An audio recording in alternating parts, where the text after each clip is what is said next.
Hello everyone, সবাই কেমন আছো? আশা করি সবাই খুব ভালো আছো আর আমরাও ভালো আছি। বাড়িতে 2-3 দিন ধরে চলছে পুকুরে জল ছেঁচা অভিযান।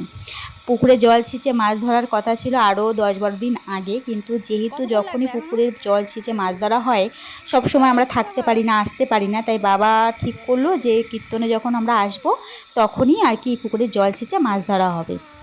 তো সেই মতনই আর কি কাজ শুরু হয়েছে। কীর্তন শেষ হয়ে গেছে, কীর্তন শেষ হয়ে যাওয়ার পরের দিন থেকে পুকুরে জল ছেঁচা শুরু হয়েছে। আমাদের 3টে পুকুর, তাই 2টো পুকুরে জল ছেঁচে মাছ ধরে একটা পুকুরে রাখা হবে। আর যে 2 পুকুর ছেঁচা হচ্ছে, মানে জল ছেঁচা হচ্ছে, সেই 2 পুকুরে অন্য কিছু মাছ ছাড়া হবে নতুন করে।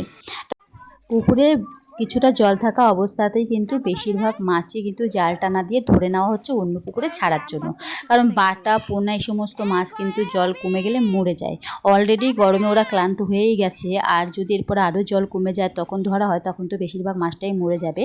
তাই বাবা আর মামা মিলে দুজনে জাল টানা দিয়ে মাছটা ধরেছে। একটু পরে আবার আমার 2 ভাইও নেমেছিল মাছ ধরতে। আর আমাদের এই পুকুরে কিন্তু প্রচুর কই, শিং, তারপর হচ্ছে শোল মাছ পেয়েছিল। তবে যেহেতু আমি তোমাদের সাথে রিলস ভিডিও শেয়ার করব বলে ভিডিওগুলো করা, তাই ডিটেলসে কোনো ভিডিও আমি সেভাবে করতে পারিনি। যদি প্ল্যানিং থাকতো যে ব্লগের মাধ্যমে তো ভিডিওগুলো তোমাদের সাথে শেয়ার করবো, তাহলে ডিটেলসে সব ভিডিওটাই আমি করতাম। এখন খুব আফসোস হচ্ছে যে কেন সবটা করলাম না, যে কি হয়েছে না হয়েছে, কি মাছ পেলো, তাহলে খুব ভালো হতো। আমার বাবার একটা কথা তোমাদের সাথে শেয়ার করি। আমি জানি না সব বাবার এটা করে কিনা, কিন্তু আমার বাবা প্রত্যেকবারই আমাদের সাথে করে। আমরা যখনই শ্বশুরবাড়ি থেকে বাপের বাড়িতে বেড়াতে যাই, আর তখন তো একটা প্ল্যানিং করে যাই যে এই কদিন থাকবো। এবার ধরো 1 সপ্তাহ প্ল্যানিং করে গেলাম, কিন্তু আমার বাবার সেটা হবে না। বাবার কথা অনুযায়ী আবার আমাদেরকে 5-6 দিন বেড়াতে হবে। যেমন এবারই বাচ্চাদের সামার ভ্যাকেশন থাকার জন্য স্কুলে কীর্তন উপলক্ষে গিয়ে আমরা 10-12 দিন বেরিয়েছি। এরপর বড় পুষ্কর যেহেতু অনেকগুলো দিন টিউশনি কামাই যাচ্ছিলো, তাই দিদি আর থাকতে চাইছিল না। তাই আজকে সকালে উঠে আমরা রেডি হয়ে নিয়েছি, বাড়িতে চলে আসবো তাই।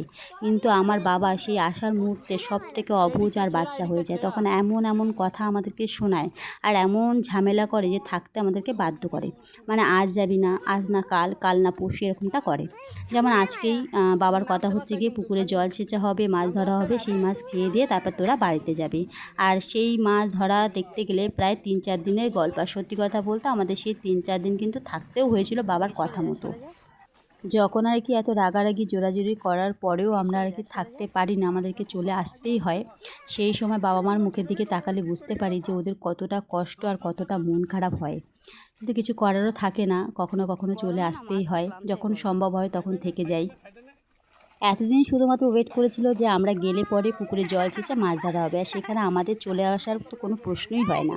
পুকুরে অল্প জল থাকাকালীনই কিন্তু জাল টানা দিয়ে বেশিরভাগ মাছটা তুলে নিচ্ছে, এরপর পুরো জলটা ছেঁচে কই, শোল মাছ ধরা হবে। তবে আজকের এই পুকুরে মাছ ধরার ভিডিও এখানে এন্ড করছি। তোমাদের সাথে আবারও খুব শিগগিরই আমাদের আর একটা পুকুরের মাছ ধরার ভিডিও নিয়ে দেখা হচ্ছে। ততক্ষণ সবাই ভালো থেকো, সুস্থ থেকো। আর আজকের পুরো ভিডিওটা কেমন লেগেছে জানিও। তাহলে চলো, টাটা, বাই বাই।